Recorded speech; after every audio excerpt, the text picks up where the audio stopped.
I have life insurance through my job. Isn't that sufficient? We hear this a lot.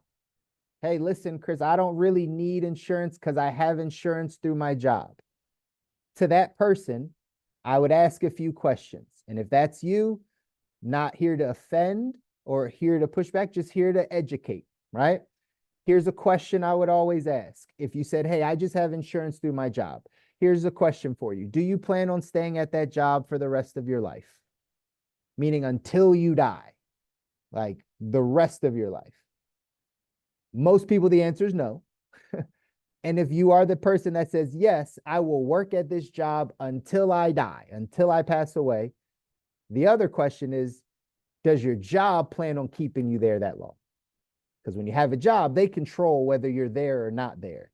So you might have all the intention in the world of staying there until you're 95 years old. However, they may not have that same intention. And they may say, hey, you're 69 now, it's time to go. So if you don't plan on staying at your job until you die, and your job doesn't plan on having you there, at some point you will need life insurance.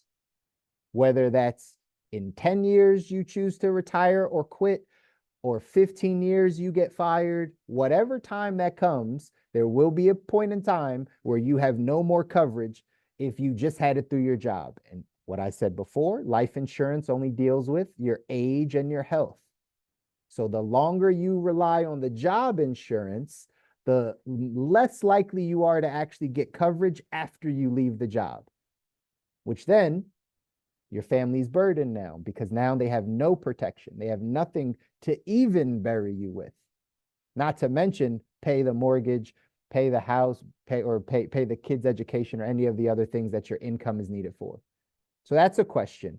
Second question or thing to note is job insurance is what we call group term. This is education for you. It's called group term. What does that mean? It means it protects the group. It does not protect you. The only reason you got that insurance is because you applied for that job and became an employee of that company. The insurance company doesn't know who you are. They didn't take a blood test. You don't have an actual policy that you have. The job holds a policy for you.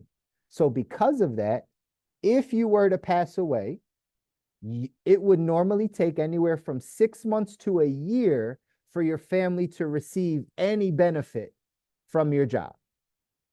So you pass away, 6 months later, maybe a year later, your family may get some of your death benefit from your job. But that didn't help with the funeral.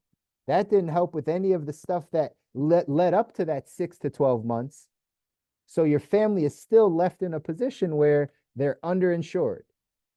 Also, just note, lastly, that your job typically only offers 1 to maybe 3 times your salary. Most jobs are about 1 times your salary.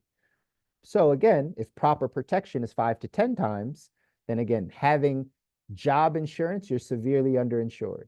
So is it sufficient? Absolutely not. We call job insurance the cherry on top of the sundae. But if you don't have a sundae, you just got a cherry. And no one just wants a cherry, right?